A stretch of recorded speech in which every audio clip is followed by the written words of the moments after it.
انا جربوا الطريقه. الميه السخنه مع دقيق بتخلي عجينه الفطير مش محتاجه ان انت تعجني كتير ولا تتعبي نفسك نهائي. المهم انك تسيبيها بس ايه من دقيقه لدقيقتين كده. بس ترتاح، مجرد ما تغسلي ايديكي بس وتنشفيها كويس. بس كده هتلاقي الدنيا معاكي بقت تمام من غير ما تتعبي، من غير عجن، من غير اي حاجه. هناخده كده، انا قطعت الكيلو دقيق لثلاث قطع، كل قطعه من القطع دي بتبقى حوالي نص كيلو. تمام. فاخدت كل قطعه وهقسمها. تقدروا انتوا لو انتوا عندكم مكان فرد كبير تقدري تفردي القطعه كده زي ما هي كلها.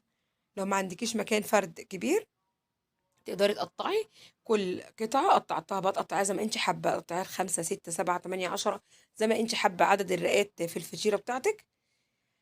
انا قطعت اقول لكم المظبوط، يعني المظبوط للكمية دي الكيلو ونص عشان تطلع معاكي فطيرة. انا هعمل فطيرة مقاس 30. مقاس 30، خدي بالك من الكلام. لو انت تعملي اقل او اكتر تظبطي عجينتك على مقاس الصينية او مقاس الفطيرة اللي انت هتعمليها، عشان ما تبقاش رقيقة قوي ولا تكون سميكة قوي. تمام. يعني انا هعمل مقاس 30، حطيت العجينة بتاعتي نص كيلو. النص كيلو ممكن نقطعيها من 6 ل 8 قطع كده صغيرة زي ما انتم شايفين كده. تمام. اقصى عدد يعني.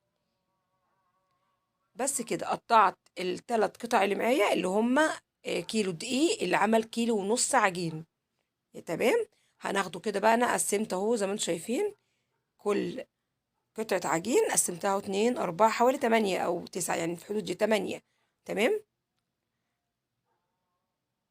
اهو. وطبعا الاطباق دي كلها مدهونة بالزيت، هقلب العجين كده في الزيت.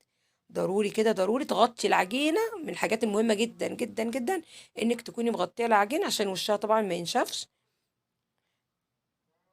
تدهني العجينة بالزيت كده وتغطيها.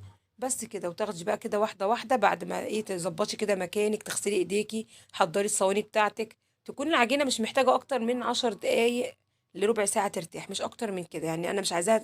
العجينة دي اللي معجونة بالمية السخنة بتتفرد على طول.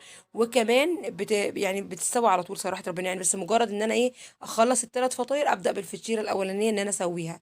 يعني ده وقت الراحة. تمام. وقت راحة الفطيرة الأولانية. ما بسيبهاش أكتر من كده. هنا بقى معايا المعيار اللي انتوا شايفينه ده معيار الزبدة بتاعي اللي بعمل بيه الفطير دايما. ده مقدار الفطيرة اللي أنا بعملها بتطلع معايا مظبوطة جدا جدا. المعيار ده حوالي نص كوباية. أنا طبعا عاملة الزبدة بتاعتي، عاملة زبدة على زيت على لبن وقشطة. تمام. ده طبعا بيخلي الفطير بتاعنا طري. ريحته جميلة. متحمر كده بقى زي وش كده الرز المعمر. بيطلع معايا الفطير تحفة. وتقدروا كمان تتحكموا في اللون زي ما انتوا حابين. هتشوفوا معايا التسوية وهتشوفوا معايا كل حاجة دلوقتي. اهو.